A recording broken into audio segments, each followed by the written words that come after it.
예, 반갑습니다. 저는 이제 1년 동안 여러분하고 공시법이라는 법을 강의하게 된 강승구라고 합니다. 이름은 강자 돌림이 구자 돌림이더라고요. 예, 그래서 이름은 나중에 알게 되니까요. 이제 뭐 중요한 건 아니고 제 과목은 2차 과목인데 과목의 공시법이라는 과목 간단히 설명드리고 용어 정리 나갈게요. 공시법이라는 것은 둘로 나눠집니다. 먼저 배울 것이 이제 지적에 관한 법률에서 지적이란 법률 나오게 되고 또 하나가 등기법 둘로 나눠지는데 여기 지적법에서 출제 문제는 12문제가 나오게 되고 얘도 12문제에서 24문제가 제가 강의하는 과목입니다. 근데 한 과목에 40문제라고 배우셨죠? 그 얘기 들으셨어요? 네, 과목도 40문제인데 공시법 플러스 세법에서 총 16문제에서 합이 40문제가 만들어집니다. 이 세 과목이 이제 법이 3개가 엮어서 한 과목이 만들어지는데 저한테 이 2개를 배우시고 요거는 세법을 따로 배우실 거예요. 근데 어떤 거 하나라도 포기하시면 안 됩니다. 세법은 따로 배우실 부분이니까 이거 따로 정리하시기 바라고 제 과목 지적하고 등기법 2과목 간단히 설명드리고 나서 이제 우리 진도 나가자고요. 지적법도 12문제 나오고 등기도 12문제 나오는데 난이도 면에서 따지게 보게 되면 지적은 난이도가 상당히 쉬워요. 떨어지고 반대로 등기법은 난이도가 상당히 높습니다. 올해 25회 문제에서도 등기법에서 상당히 어려움을 많이 겪었고 반대로 지적법은 굉장히 쉬웠어요. 12문제 중에서 나온다고 찍어드린 부분만 열심히 공부하시면 최소한 10개 이상은 맞습니다. 지적법 10개에서 못 맞게 되면 공부를 안 하신 분이세요. 그럼 난이도는 어디가 쉽더라? 지적이 쉽죠? 공부하는 분량을 얘를 100으로 높게 보게 되면 지적은 한 40만 공부해도 점수가 나와요. 요 지적 같은 경우는 2번만 수업 들으시면은 이제 문제가 답이 보이기 시작을 합니다. 근데 이 등기법 같은 경우는 반대로 제가 강의를 못해서인지 아니면은 이해력이 떨어지는지 모르겠지만 얘가 한번 3번 이상 반복이 돼야 돼요. 그럼 지금 11월, 12월, 1월, 2월, 3월, 4월 이렇게 3번 수업 들었을 때 한 내년 2015년 5월 달부터 아마 내용이 들어올 거예요. 아마 3번 듣기 전까지는 등기법은 접근이 안 됩니다. 상당히 좀 어려운 법인데 얘가 왜 어려우냐? 등기법이 공부가 되려면 전제 조건이 얘는 민법이 공부가 돼야 됩니다. 민법이 바탕이 깔리기 전까지는 등기법은 이해가 안 돼요. 민법에 나온 내용을 등기로 실어 넣는 겁니다. 하나만 쉽게 물어보자고요. 부동산 매매 계약을 체결하게 되면 주인 언제 바뀔까요? 계약을 체결한 날 주인 바뀔까? 잔금을 지불하면 주인 바뀔까? 한번 찍어보세요. 매매 계약을 체결한 날 아니면 잔금을 지급한 날. 괜찮아. 우리끼리 너무 틀리면 어떡하고 맞으면 어때요? 하나, 둘, 셋. 네, 다 틀린 말이죠. 제가 질문 드릴 땐 답이 없어요. 매매계약 체결한 날짜도 아니고 잔금 지불도 아니고 등기한 날 주인 바뀝니다. 언제 주인 바뀐다고요? 등기한 날. 그럼 이제 민법에서 주장하는 것은 매매계약을 체결하면 등기하면 주인이 바뀐다. 이렇게 딱 규정을 하고 있어요. 근데 문제는 민법에는 등기하는 절차가 나와 있지 않다는 점이에요. 오케이? 등기하는 방법이 알아야겠네요. 등기하는 과정을 엮어놓은 법이 등기법입니다. 요 순서가 있다 보니까 등기가 좀 어려워요. 그래서 시간이 좀 많이 걸리기 때문에 이건 나중에 공부하셔도 되고 당장 점수를 위해서라 하면은 지적을 공부 잘 하시는 분이 점수가 합격하는 방법이에요. 여기서 최소한 몇 개 맞으셔야 되느냐? 10개 이상 잡아내시는데 공부하는 양이 또 얘가 100이라고 놓고 보게 되면 양적인 면에서 얘는 50도 안 됩니다. 채. 그러니까 양이 많고 어려운 등기법은 시간이 많이 걸리고 지적법은 양도 적고 내용도 쉽고 공부하는 양 시간도 굉장히 줄어요. 그럼 어디부터 먼저 공부하실 거예요? 지적부터 먼저 공부하실래요? 등기부터 먼저 공부하실래요? 이게 먼저겠죠? 쉬운 것부터 잡아놔야지 기본 좀 확보가 되니까. 그 다음에 등기법은 길게 가시면서 가시는데 아마 등기법은 시험 갈 때까지 내년 10월 달까지도 등기법이 시간이 많이 걸릴 겁니다. 그러니까 너무 조급하게 생각하지 마시고 길게 보시면서 따라오시면 점수는 맞을 겁니다. 점수 계획을 짤 당시에 지금 처음이니까 항상 순서는 어디부터 먼저 잡으시고 선, 지적, 후, 등기예요. 요 과정을 잘 기억하고 넘어가시고, 지적법은 단순히 암기하는 과목이고 등기는 과정을 좀 이해하셔야 됩니다. 시간이 많이 걸리기 때문에 가능한 이쪽 위주로 공부하시는 것이 합격에 다가가는 더 좋은 방법이니까 이쪽 위주로 공부하시는 것이 아마 나을 겁니다. 올해 문제도 지적법 같은 경우는 시험 보신 분들, 공부 좀 하신 분들 입장에서 12문제 거의 다 맞았습니다. 다 맞았고 12문제. 등기법은 어려워서 한 반 정도 맞았어요. 그럼 얘 12문제 중에서 한 10개 맞았다 가정을 하고, 지적법, 등기법은 어려우니까 반만 맞자. 계획을 세울 때. 그럼 6개만 잡아내게 되면 16개죠. 세법은 16문제 중에서 몇 개 맞으면 돼요? 반타작만 하시면 돼요. 그럼 16개에서 8개 맞으면 되겠네요. 그럼 합쳐서 24개. 점수가 딱 60점 나오기 때문에 이 계획을 짝 짜고 들어가는 겁니다. 2차 과목은 공부를 잘하는 것도 방법이 되겠지만 나올 때 위주로 열심히 공부해서 거기만 파고 들어가도 점수는 합격은 하니까 부담 갖지 않으시고 공부하셔도 됩니다. 제 과목은 3월달부터 시간 할애해서 공부하시면 되고 11, 12, 1, 2월달까지 용어만 잘 이해하시고 넘어가시면 됩니다. 중요한 것은 민법이에요. 학교로 나고 1차 과목이 공부가 돼야지 2차로 넘어가는 것이니까 그와 제 공부할 공부 시간에 제가 희생할 테니까 복습하실 거면은 제 과목 복습하지 마시고 가능한 한 뭘 복습하시느냐? 민법을 복습을 많이 하세요. 그게 오히려 합격에 다가가는 지름길이에요. 아시겠죠? 싫으세요? 해야 됩니다. 보기보다 무서워요. 자, 여기까지가 제 과목이 오리엔테이션이고 나머지 부분은 뭐 공부하다 보면 느끼실 거예요. 항상 기본 틀은 어디부터 먼저 공부하실 것? 지적이 먼저입니다. 그래서 지적이 항상 점수를 많이 맞는 전력 과목이다 보니까 많이 하셔야 돼요. 근데 제가 볼 때는 한 11, 12, 1, 2, 3, 4, 6, 세 번만 이렇게 돌아가시면 날 더워질 때 내년에 점수가 나오기 시작을 해요. 지적법은. 조금만 외우시면. 그러니까 큰 무리 없이 공부가 되는 부분이니까 그 다음에 등기로 들어가시면 시기생활 딱 맞아요. 근데 거꾸로 여기부터 공부하는 게 아니라 이거부터 하셔야 됩니다. 아시겠죠? 네, 그리고 야간 본분은 공부하시는 분들은 아무래도 집에 가 복습할 시간이 거의 없거든요. 맞죠?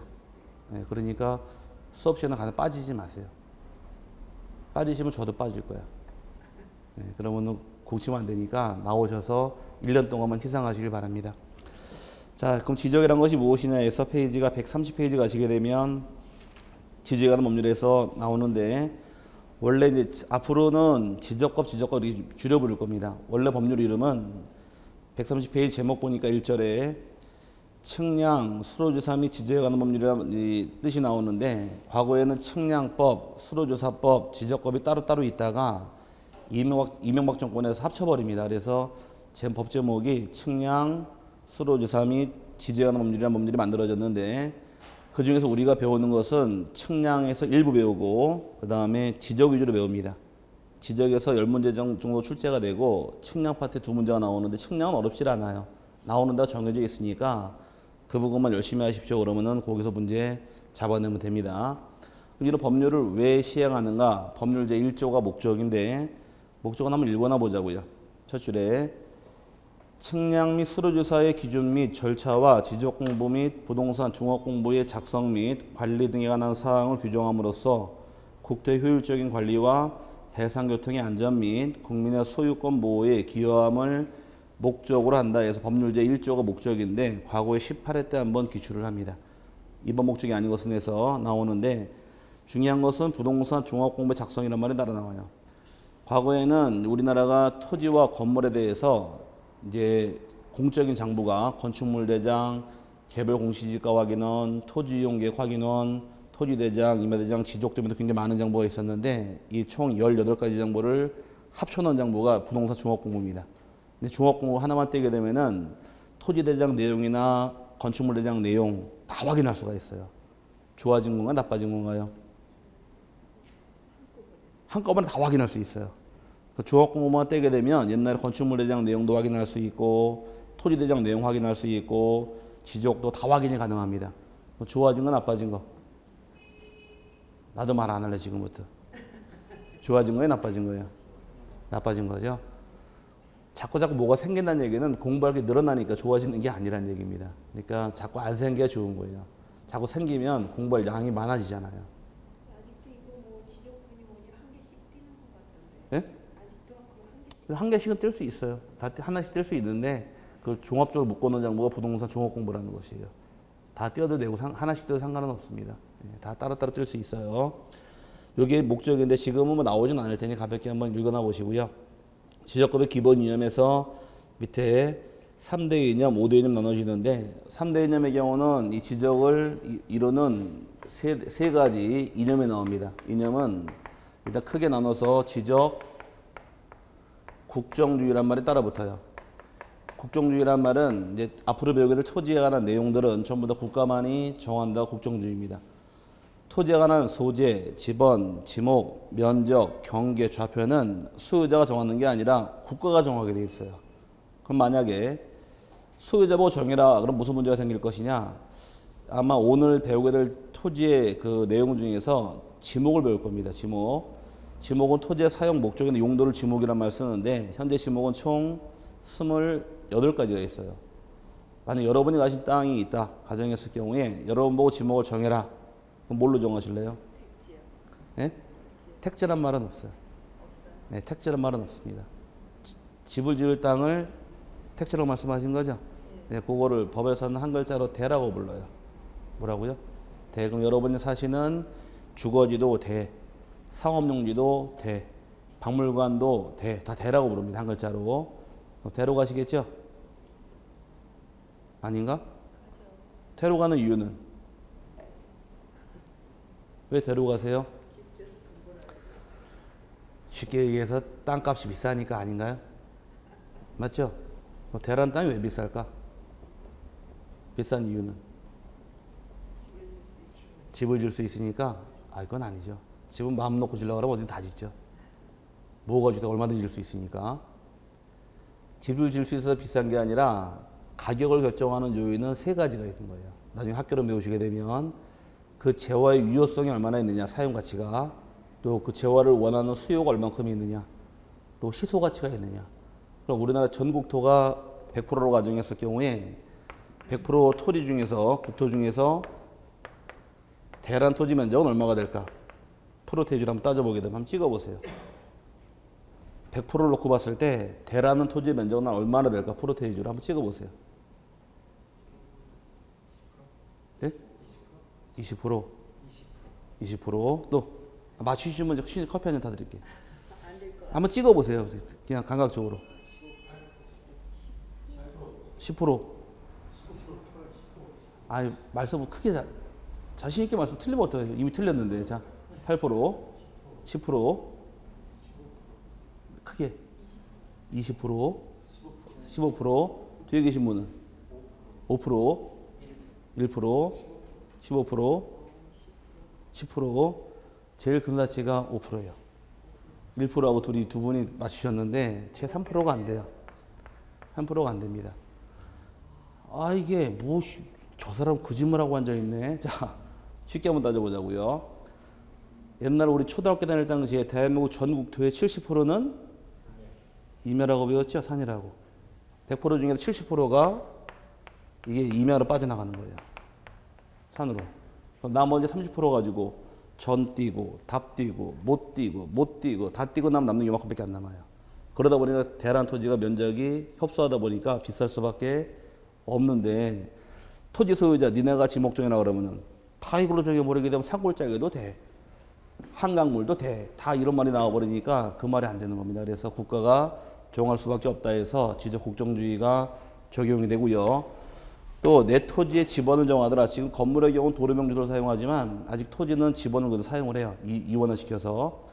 그러면 지번을 부여할 때 한국 사람 좋아하는 숫자가 있죠. 3자 좋아합니다. 또 좋아하는 숫자 7? 7도 좋아해요. 한국 사람이. 또 좋아하는 숫자 상기가 있다 그래서 팔팔한 거 좋아하죠? 아닌가? 한국 사람이 예로부터 좋아하는 숫자는 3이에요. 3이란 말을 좋아해서 가위바위보 애들은 항상 뭐라 그래요? 3세판이란 말 쓰고 소주를 먹더라도 3579 석잔을 먹어야 된다 얘기를 하고, 근데 3을 좋아하는데 미국 사람이 영향받은 것이 바로 럭키 세븐 7자 좋아한다는 말 쓰는 것이고, 중국이 영향받은 것이 8자 좋아하는 게 중국이 영향받은 거예요. 중국 가보셨죠? 중국 가시면 자동차 번호판은 거래를 해요. 8888은 시가 따지면 아마 한 3억 나갈 겁니다. 번호판 가격만. 그거는 과시용이에요. 자동차에 888 단 사람은 난 돈이 많다라는 과시하는 사람이에요. 그러니까 그걸 달고 다니는 사람은 아마 번호판 가격을 거래를 합니다. 번호판을. 그래서 8자가 많을수록 가격이 비싸요. 또 3자가 한국 사람 좋아하는데 제일 안정된 숫자가 3자죠. 아닌가요? 저 현충원 가게 되면 향로 다리가 몇 개인가요? 3개죠, 3개. 왜 3개가 놓을까? 상다리가 3개가 되어 있으면은 어디에 놓더라도 자빠지질 않아요. 근데 식탁다리가 4개다 보니까 항상 이 껐덕대는 문제 발생하는 거예요. 그래서 옛날 알콜 램프랑 산발이. 그러니까 나중에 식탁을 만드실 때에는 제작하실 거면 다리를 4개 만들지 마시고 3개만 만드세요. 그러면 이 식탁은 어디다 놓더라도 식탁이 움직이진 않습니다. 이해가셨어요? 그러니까 오늘 가서 하실 일이 있겠네. 식탁 다리 하나씩 잘라버리셔야겠네요. 어쨌든 간에 그런 문제 발생하다 보니 국가가 정할 수밖에 없는 것이고, 국가가 정한 사항은 또 지적공부라 장부가 나오는데 지적 등록주의란 말 쓰게 됩니다. 등록주의란 말을 다른 말로 형식주의라고 불러요. 정한 사항을 정으로 끝나는 것이 아닌 일반인에게 알려주기 위해서 지적법이 정한 공적인 장부에 등록하도록 규정을 하는 것이 바로 등록주의, 다른 말로 형식주의란 말 사용을 하는 것이 두 번째 개념이고, 세 번째 경우는 등록한 사항은 일반인이 알 수 있도록 공개라가 공개주의입니다. 지적법의 이 아까 개념이 이쪽에서 지적법은 등기법하고 같이 엮어서 공시법이라고 부르더라. 공시의 뜻이 뭘까? 공개, 표시를 줄임말이 공시예요. 그 뭔가 알리는 법이 공시다 보니까 지적공무원 장부에 등록을 해서 일반인이 알 수 있도록 알려라. 이게 공개주의입니다. 이 세 가지를 3대 이념이라고 부르고, 요 세 개에다가 2개를 더합니다. 2개를 더해서 5대 이념 그러는데, 5대 이념은 토지의 소재, 지번, 지목, 면적, 경계, 좌표 중에서 오늘 배울 내용이 경계 배우실 거고, 그 다음에 좌표, 면적 배울 텐데, 요 세 가지는 측량통에 구합니다. 측량하는 것을 다른 말로 실질적 심사주의라고 부르게 돼서 요 네 가지가 만들어지고, 마지막이 토지에 관한 내용은 여러분이 신청하지 않더라도 국가가 직권 등록해 주기 때문에 직권 등록주의까지 해서 총 5가지를 5가지를 5대 이념 그러는 것이 차이점이에요. 옛날에 1회 2회 시험 나올 당시에 출제했지만 지금은 거의 내지 않으니까 제목 좀만 간단히 이해하시고 이렇게 이해하시면 될 겁니다. 토지에 관한 사항 모든, 이 지적이란 말은 토지를 의미하는데, 토지에 관한 모든 사항은 누가 정하고 국가가 정해서 지적공무원 장부에 등록하게 되어 있고, 등록한 사항을 일반인에 알려야 될 거예요. 알리기 위해서 공개하더라. 공개가 바로 등본이나 또는 열람하는 행위를 공개란 말 쓰게 됩니다. 공개를 하게 되고, 토지에 관한 내용을 정할 당시에는 국가 입장에서 실질로 심사하게 되어 있고, 또 소유자가 신청하지 않을 때에는 직권으로 등록해버린 직권 등록주의까지 해서 5대 이념을 총 의미하는 것이 지적법의 이념이에요. 이 부분은 초창기 1회, 2회, 3회 시험은 냈지만 지금 거의 잘 내지는 않으니까 제목 정도만 이해해서, 맨 밑에 보시게 되면 3대 이념, 5대 이념 나눠져 있죠.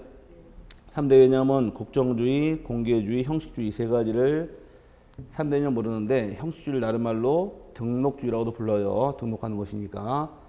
그 다음에 5대 이념은 밑에 3대 이념 플러스 실질적 심사주의하고 직권, 등록주의까지 해서 5개의 이념이 만들어집니다.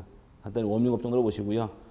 이제 앞으로 공부하시면서 많이 써먹을 말이 이제 오른쪽 페이지 131페이지의 용어의 정의입니다. 이 부분은 굉장히 많이 써먹고 다 이해하셔야 됩니다.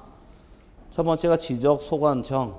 지적소관청이란 이제 이렇게 이해하면 되겠죠. 지적을 다루는 관청을 지적소관청이라고 표현을 하는데, 여기가 지적 공부를 관리하는 시장 동그라미 내려와서 세 번째 줄에 군수 동그라미 구청장 동그라미를 말한다. 그래서 흔히 얘기할 때 우리가 지적 소관청이라고 칭하는 것은 줄여서 그냥 소관청은 3명입니다.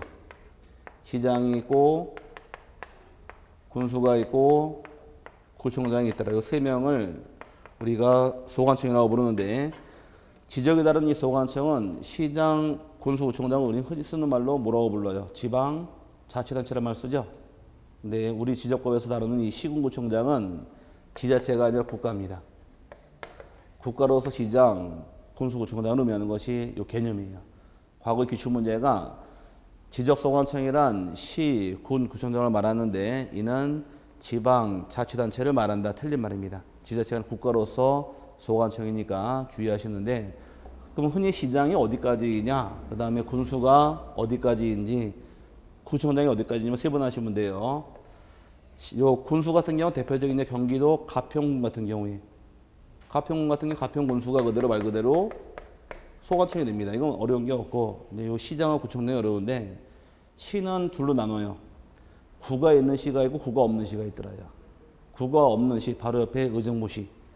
의정부시 같은 경우는 구가 있어요. 없죠. 구가 없으면 의정부 시장 자체가 소관청이에요. 그럼 구가 있는 시는 크게 세 개로 나눠서 서울특별시 구가 있네요. 서울특별시 우리가 속해 있는 것이 노원구, 그 다음 여긴 특별시고, 그 다음에 대전광역시, 뭐 서구도 있을 것이고 유성구도 있을 것이고, 그 다음에 고양시, 덕양구, 이렇게 해서 구가 있는 시가 있게 됩니다. 그럴 경우에 이 두 가지 특별시하고 광역시는 여기는 이 두 개의 구를 뭐라고 부르느냐, 이 두 개는 자치구라고 불러요. 자치구고, 덕양구란 구는 구는 구지만 자치구일까 아닐까? 자치구라는 구는 특별시, 광역시는 구만을 자치구라고 부릅니다. 그럼 고양시, 덕양구는 자치구가 아니란 얘기예요. 행정상구에 불과한 겁니다. 행정상구, 행정구예요, 행정구. 자치구란 얘기는 구청장을 투표로 뽑은 지역. 반대로 특별시, 광역시가 아닌 요 일반적인 시의 구는 임명직이에요. 임명직. 그럴 경우에 자, 그럼 서울시 노원구 구청장인가요? 구청장이죠? 그럼 서울시장은 소관청이 아니고 노원구청장이 소관청이 되는 거예요. 오케이? 그 다음에 대전광역시 서구도 대전광역시가 소관청이 아니라 서구가 소관청이 되는 겁니다. 여기까지 이해 갔죠? 그 다음에 그럼 고양시, 덕양구의 경우는 고양시가 소관청일까? 덕양구가 소관청일까? 덕양구가 소관청이에요. 이렇게 이해하시면 됩니다. 자, 그럼 우리 소관청이라고 칭하는 것은 군수 같은 경우는 이해 가죠, 요거는. 요건 이해 갖고, 이제 문제가 되는 건 요걸 보고 나서 책을 읽으면 이해가 쉬워요. 자, 그럼 시장은 둘로 나눠서 구가 없는 시도 있고 구가 있는 시도 있더라. 구가 없는 시의 경우는 시장 자체가 소관청이고, 구가 있는 시의 경우는 특별시건 광역시건 일반적인 시건 구가 있으면 구청장이 소관청이지 시장은 소관청이 아니란 얘기예요. 오케이? 부천시 소사구는 누가 소관청이 될까? 부천시 소사구의 경우는 소관청은 부천시가 아니라 소사구. 무조건 구가 있으면 누가 소관청이다? 구청장이 소관청이라는 얘기예요. 이해 갔어요? 그럼 청주시 흥덕구는 누가 소관청? 흥덕구가 소관청. 이해 가시겠죠? 수원시 팔달구의 경우도 팔달구가 소관청이 수원시 소관청이 아니란 얘기입니다.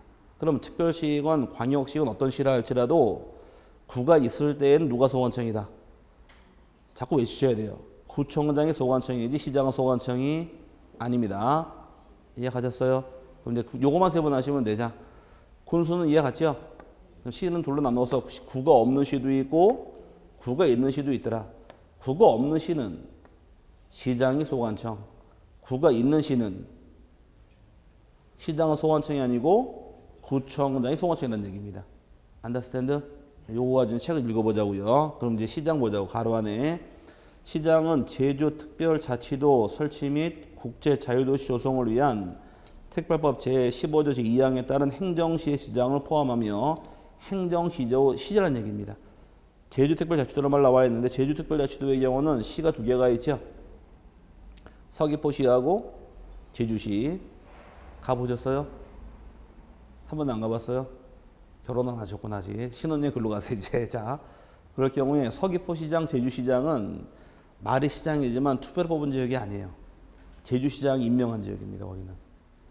그러다 보니 제주시장, 도지사죠.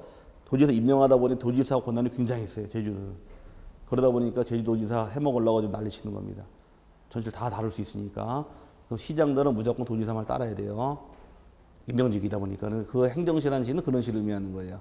시는 시지만 시장을 투표로 뽑은 지역이 아닌 지역. 그 시장도 포함을 시키고 지방자치법 제3조 제3항에 따라 자치구가 아닌 구를 두는 시의 시장은 제외한다. 칠판에서 구를 두는 시의 시장은 소관청이 아니라고 그랬죠? 오케이? 다시. 아니, 말씀을 하셔야 돼. 구를 두는 시의 시장은 이 시장은 소관청이 아니란 얘기예요. 왜? 구청장이 소관청이니까. 이해 갔어요? 요거라 보고 나서 보면 뭔 말인지 보이는데 이걸로 설명드리면 이해가 안 돼요. 자, 다시. 구가 있으면 누가 소관청? 구청장이 소관청이죠? 그럼 반대로 구가 있는 시의 시장은 소관청이 아니니까 제외된다는 얘기예요. 오케이? 그 다음에 군수란 말 나와 있고 마지막이 구청장 가로 안에 자치구가 아닌 구의 구청장을 포함한다. 그럼 칠판에서 특별시에 있는 구, 광역시에 있는 구 이 두 개는 자치구라고 제가 설명을 드렸어요. 하지만 고양시, 덕양구는 자치구는 아니지만 얘도 포함시켜버렸죠. 그러니까 여기는 뭐 어렵게 하지 마시고 사례 이해하시면 돼요. 군수는 이해했다고 가정을 하고 시장은 둘로 나눠서 구가 있는 시가 있고 구가 없는 시가 있더라. 구가 없는 시는 시장이 소관청이고 구가 있는 시는 구청장이 소관청이기 때문에 시장은 소관청이 아니다로 기하시면 누가 소관청인가 이해할 수가 있고요.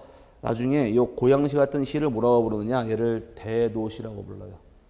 구가 나눠지려고 하면 인구가 50만 이상이 만들어지면은 구로 나눠지는데 50만 이상의 인구를 가진 요런 시를 흔히 대도시시라고 부릅니다. 나중에 우리 지적법 배울 때 시도지사 또는 대도시 시장의 승인을 받으라 이 말을 따라 붙는데 대도시 시장이라는 것은 구가 있는 시의 시장을 대도시 시장이라는 말을 쓰게 되는 겁니다. 나중에 계속 나올 말이니까 참고하실 부분이고요. 소관청은 이해했다고 가정을 하고 그 다음에 이제 두 번째가 지적공부. 지적공부란 것은 지적법이 정하는 공적인 정보를 지적공부라고 부르는데 지적공부라고 불리는 것은 지적공부는 총 8가지가 만들어집니다. 흔히 뭐 합쳐서 7개라고 부르는 분도 계시고 8개라고 강의하는 분도 계신데 전 8개라고 강의를 해요. 이 지적공부 안에는 뜻이 지적법이 정한 공적인 장부를 줄여서 지적공부라고 부르는데 흔히 대장이라고 부릅니다. 대장은 이제 남자분들 같은 경우는 대부분 다 이해가 쉬워요. 토지대장이 있고 임야대장이 있다 이렇게 기억을 하시는데 대장은 2개가 아니라 4개가 있어요. 몇 개가 있다고요? 4개. 대장이 4개가 있다 보니까 흔히 옛날부터 있던 게 토지대장, 대장이고 임야대장도 대장입니다. 공유지 연명부도 대장이고 대지권 등록부도 대장에서 이 4가지 대장을 대장이라고 불러요. 장부 중에서 토지대장, 임야대장, 공유지 연명부, 대지권 등록부까지 4개를 합쳐서 뭐라고 부른다? 대장 그러는데 이 토지대장, 임야대장의 경우는 모든 토지가 반드시 가져야 돼요. 반드시 가는 둘 다 가질 수는 없습니다. 하나만 가져야 돼요. 쉽게 얘기해서 하나의 토지가 있다 가정했을 경우 이 토지는 토지대장이든 임야대장이든 가지란 얘기입니다. 반드시. 그럼 토지대장이라 등록하는 토지 어떤 토지일까? 임야대장에 등록한 토지를 제외한 토지가 토지대장 등록하게 되어 있는 거예요. 결치면 안 되니까. 그럼 반대로 임야대장 등록하는 토지는 거꾸로 하면 되겠죠. 토지대장 등록한 토지를 제외한 게 임야대장 나오다 보니까 둘 다 반드시 가져야 되고 하나만 가져야 돼요. 둘 다 가질 수는 없는 겁니다. 그럼 우리가 알고 있는 게 한강로 토지일까요? 우리가 토지부터 책에 안 나와 설명 안 드렸는데 우리가 토지 자꾸 그러는데 토지를 어딜 뭐라고 부를까? 토지 설명 안 드렸는데 토지라는 것은 일로 지어버리고 덜 중요하니까 우리가 계속 토지란 말을 사용을 하는데 토지가 뭐냐 이건 도대체.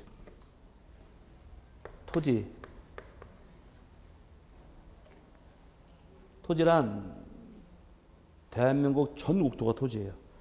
헌법에 규정하기를 한반도와 그 부속 도서를 토지라고 부르는데 토지는 한반도란 얘기는 육지를 의미하고 도서는 섬입니다. 그럼 섬은 바다 위에 아래 위에 나와 있죠. 토지로 보는 것은 해면 위에 있는 전 국토를 토지로 봅니다.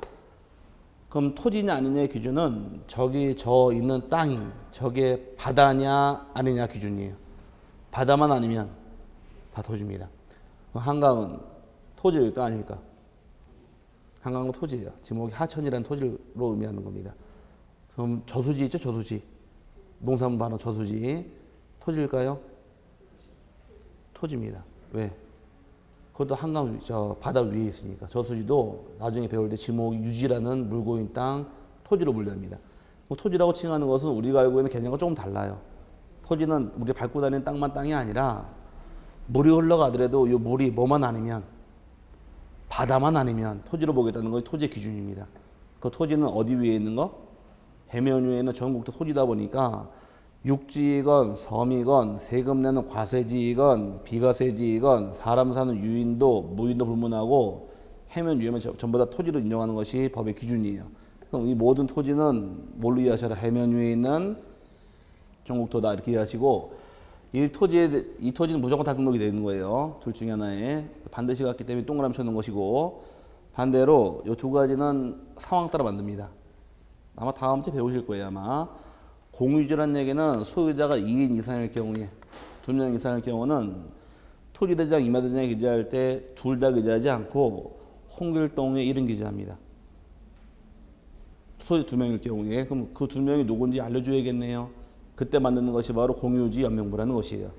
소유자 혼자일 경우는 만들 필요가 없다 보니까 2명 이상일 때 만들다 보니까 얘는 세모 쳐서 필요할 때 만들 뜻이고 또 대지권 등록부라는 양보는 얘는 집합건물 대지일 경우에 집합건물 대지라는 얘기는 여러분 살고 계신 데가 주로 어딘가요?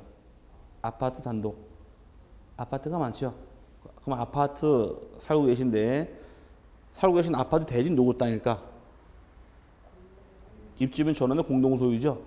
그 중에서 나 혼자 가진 나만의 지분이 있어요. 내가 100일동 500일로 분양받을 당시에 나만의 지분. 그 지분을 세 글자로 대지권이라고 부르는 겁니다. 대지권은 내 지분이에요. 이해 갔어요? 그 지분은 아파트 사는 입주민들끼리 다 같을까 다를까? 대지 지분은. 자, 따져보면 되겠네. 그러면 우리 강의실이 단지로 가정을 하고 101동, 102동, 103동이 있는데 여기는 24평 아파트, 여기는 33평 아파트, 여기는 50평 아파트. 별로 기분 안 좋으세요? 50평이라고 그랬는데? 평수 다르겠죠? 분양평수 따라 대지집은 다르다 보니까 우리 강의실이 500세대라고 가정을 하고 여러분 입주민일 경우에 500세대가 살고 있다 가정하게 되면 이 대지권 등록부는 단지 하나를 작성하는 게 아니라 세대별로 다 작성하는 거예요. 그럼 내가 분양받은 내 아파트 분양받을 당시에 토지 지분이 얼마큼 있는가 확인을 위해 작성하는 것이 대지권 등록부라는 장부입니다. 이 네 개를 줄여서 뭐라고 부르느냐? 대장거는 내도 반드시 만드는 게 아니라 단독주택 대지일 경우 작성할 필요가 없어서 이 두 가지는 반드시 만드니까 동그라미 쳐놓은 것이고 얘는 세모로 쳐놓은 것이에요. 이렇게 이해하시면 되고 근데 대장에는 이제 글씨로 기재합니다. 글씨 기재하다 보니까 글씨 모르는 사람이 있네요. 문맹들.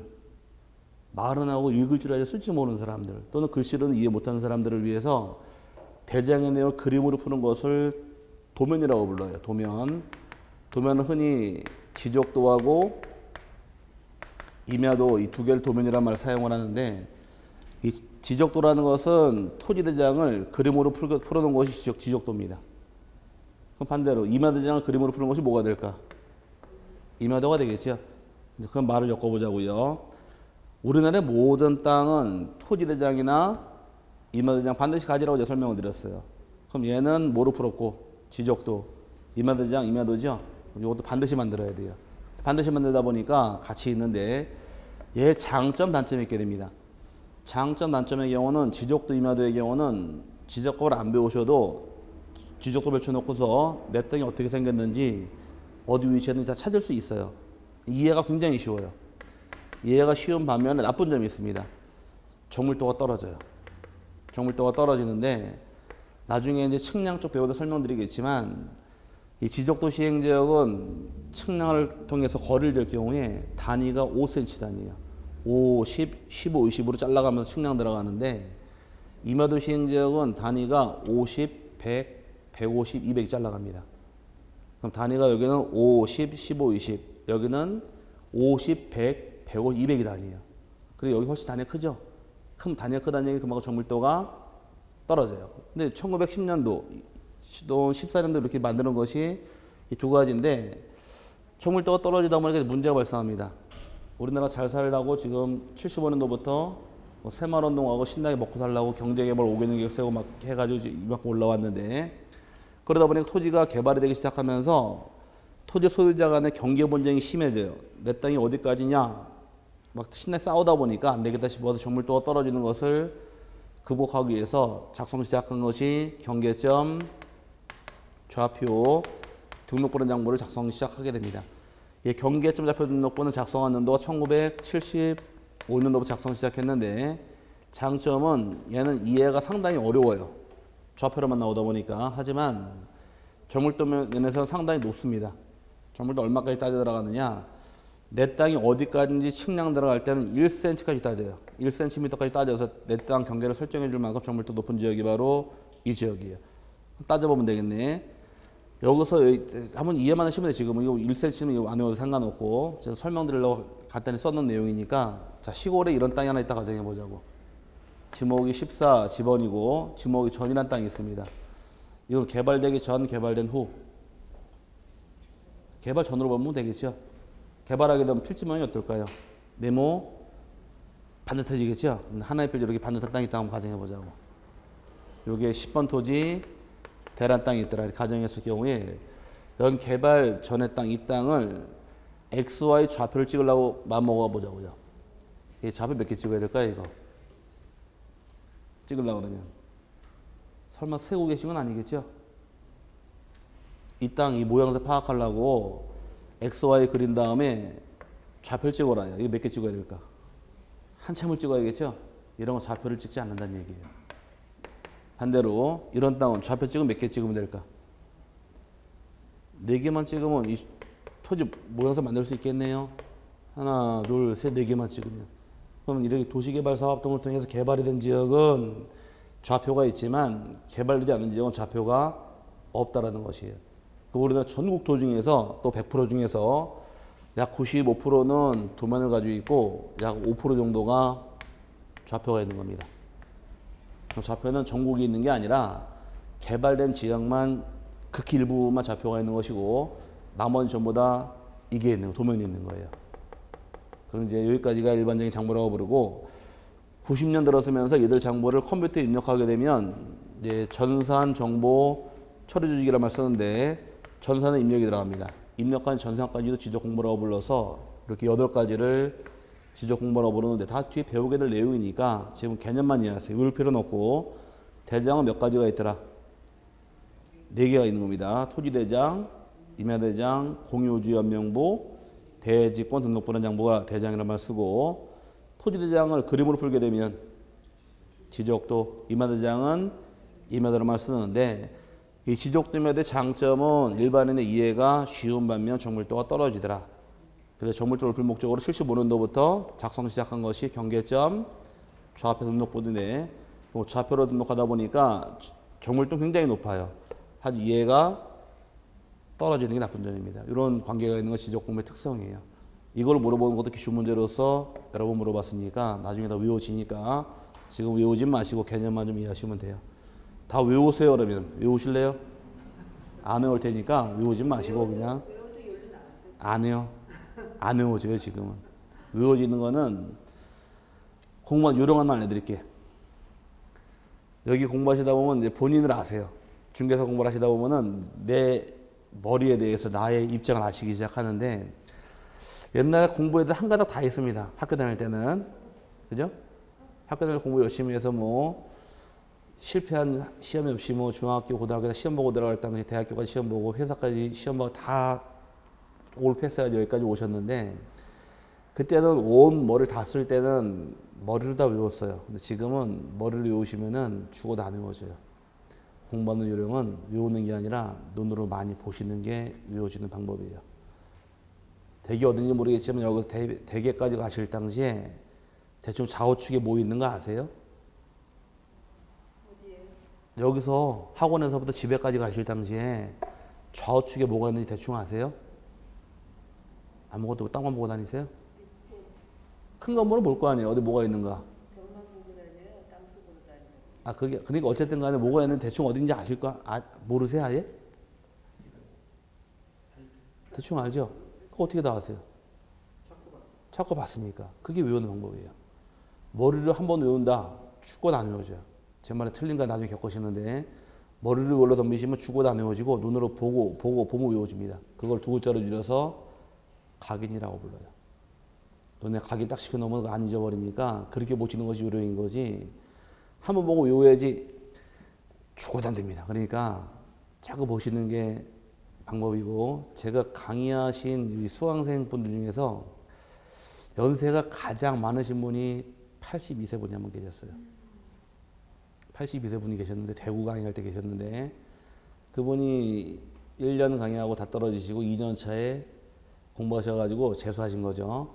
1차 합격, 2차 떨어지시고 3년 차에 공부하시는데 1, 2차 다 떨어졌습니다. 4년 차에 다시 1차 또 합격했어요. 5년 차에 또 다 떨어졌어요. 80세부터 계속 공부하시고 계속 오셨는데, 공부하는 목적이 뭡니까 물어보니까 자기는 떨어질 거 각오하고 시험 보신대요. 왜? 연세가 많으시니까 책을 읽다가 읽는데 문제를 시간에 푸는 적이 없어요. 한 점을 쭉 읽다 보면 1분 지났어요. 눈이 안 좋으시니까, 연세 때문에. 그래도 공부하시는 이유가 치매 안 걸리려고.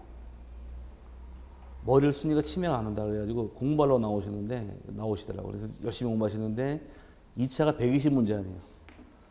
2차 과목이. 이거를 시간에 못 끊어요, 자꾸 문제를. 그래가지고서 결국 자꾸 떨어지시고 1차 또 합격하시고 2차 떨어지고 반복하시는데, 그분은 자격증 따서 뭐 하겠습니까? 나는 치매 안 걸리려 공부하는 겁니다. 말씀하시는데, 그분이 군기반장이십니다. 수업 시간에 핸드폰 울린다거나 떠든다거나 그러면은 딱 쉬는 시간에 불러요. 조용히 해. 딱 그러면 워낙 연세가 많으니까 네. 그래서 군기반장 때문에 강의를 참 편하게 했는데, 지금 주의사항 설명드렸어요. 눈치 없으시구나. 수업 핸드폰 벨 울리면 안 된다는 얘기입니다. 아시겠죠? 통화하시면 안 돼요. 저도 전화 받을 거 그러면. 네, 전화 받으면 다른 사람 피해되니까 그거 안 하시면 됩니다. 어쨌든 간에 맞아가자고요.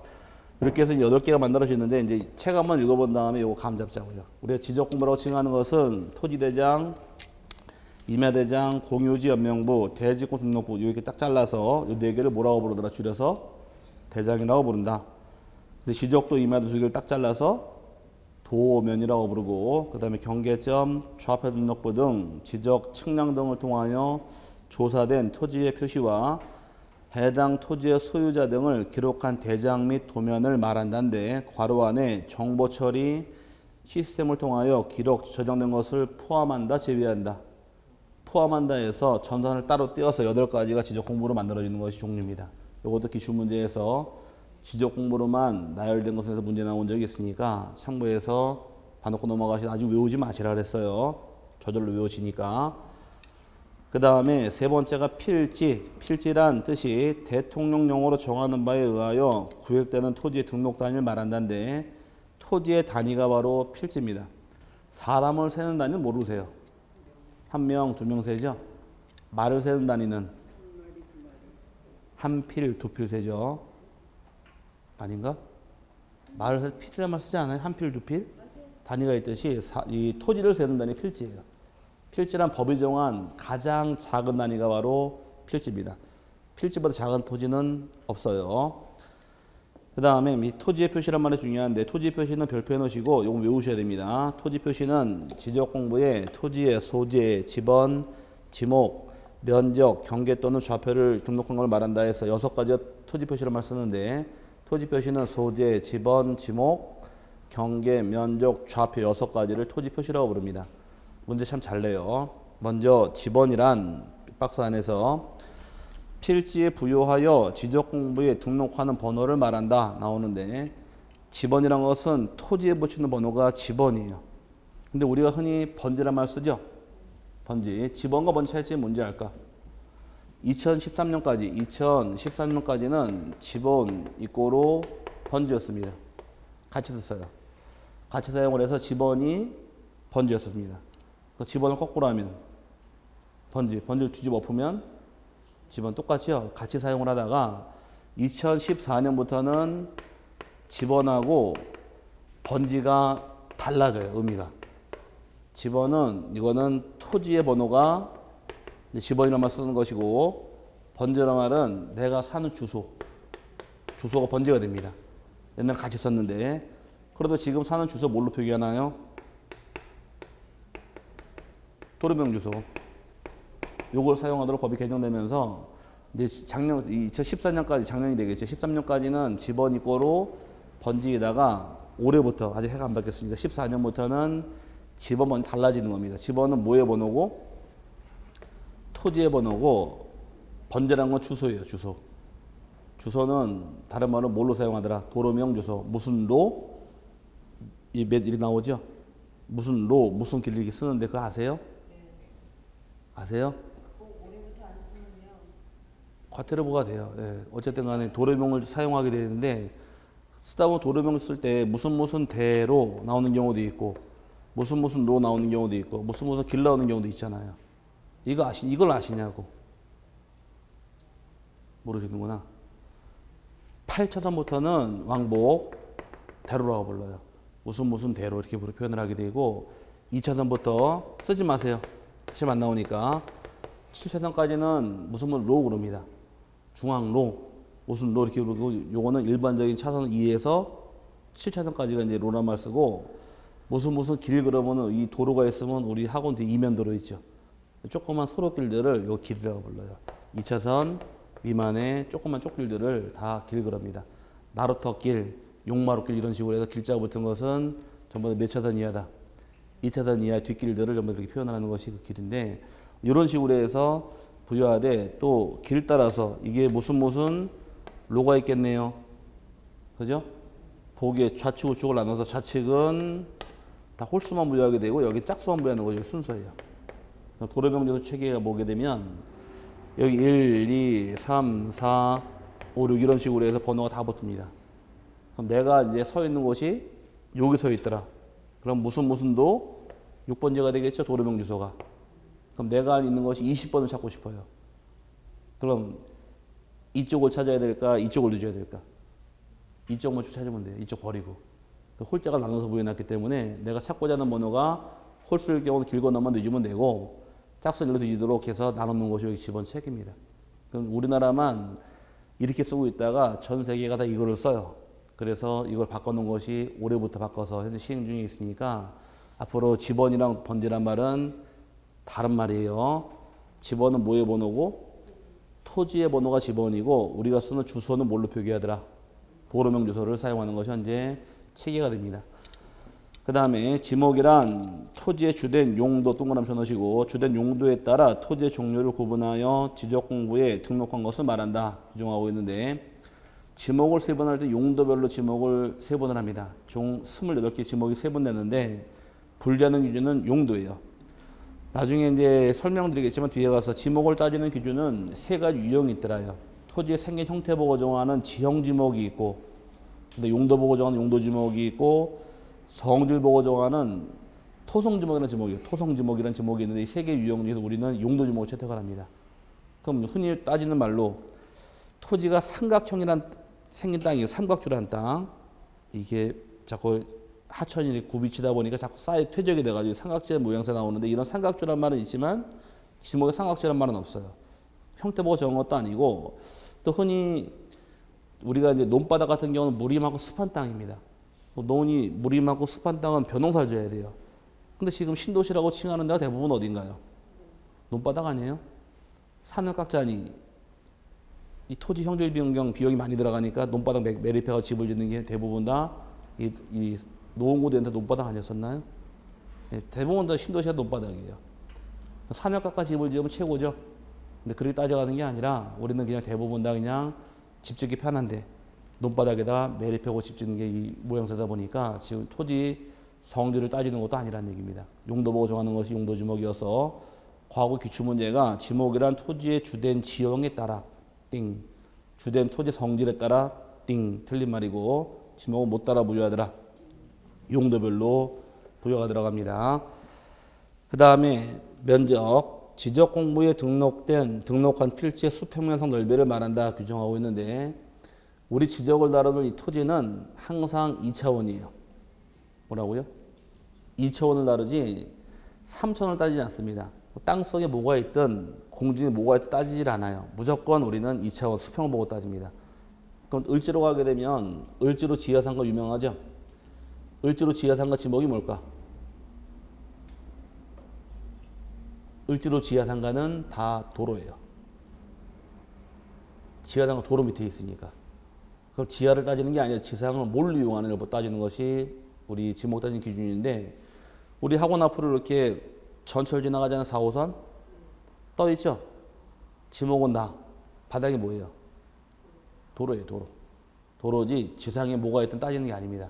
공중에 뭐가 하늘로 날아가든 땅속으로 뭐가 지나가든 따지질 않아요. 땅 껍데기가 뭐가 따져요. 이게 2차원이에요. 그러다 보니까 면적 따질 때에도 산이 경사가 지금 수평을 지금 무조건 수평입니다. 면적 따질 때는 뭔 말인지 아셨죠? 입체 면적, 경사 면적 이런 면적 아닙니다. 항상 수평 면적을 따지는 것이 기준이고 그 다음에 경계란 필지별로 경계점간을 직선으로 연결하여 지적공부에 등록한 선을 말한다. 이건 어려운 말이니까 잠깐 놔두시고 밑에 6번부터 이따 본 다음에 설명 다시 드릴게요. 네, 좌표 지적 기준점 또는 경계점의 위치를 평면, 직각, 종횡선 수치로 표시한 것을 말한다 나오는데 좌표는 아마 어렵진 않을 겁니다. 좌표란 것은 자 칠판에서 졸립죠 지금? 네, 이거 뭐 10분 쉴게요. 네.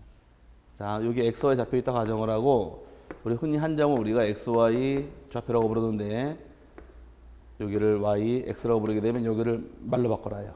요거를 우리가 흔히 뭐라고 불러요? 좌표죠. 좌표를 말로 바꾸게 되면 지금 보시는 이 좌표가 평면이 입체예요. 뭐 튀어나온 거 없죠. 평면이고 XY 만난 것이 직각으로 만났고 Y축을 다른 말로 종 세로니까 X축을 횡 만나서 한 점을 이뤘네요. 평면, 직각, 종횡, 수치를 좌표라고 부르는 거예요. 외우는 게 아니라 말을 푸시면 돼. 지금 보시는 좌표는 평면이고 X에 만난 것이 직각으로 만났고 Y축을 뭐라고 부르고 종선 X가 횡선이죠.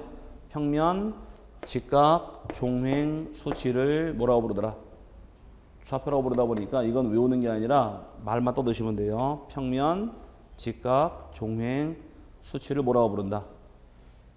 좌표. 전 아니까 한번 떠들어 보자고요. 시작. 평면, 직각, 종횡이 나오면 안 돼요. 나중에 이거. 평면, 직각, 종횡, 수치를 좌표라고 부르는 겁니다. 이게 좌표의 뜻이에요. 여기까지가 평면, 직각, 종횡, 수치. 말을 만들면은 어렵진 않으니까 뜻만 이해하시면 됩니다. 지적법은 말만 하면 다 맞춰요. 거짓말 같죠? 진짜로 용어만 정리 끝나면 공부 반 끝난 거예요. 그러니까 용어가 어려우니까 부담 갖지 마시고 그 다음에 10분간 쉬셨다가 5번에 지번부여 지역 다시 와서 또 보도록 하죠.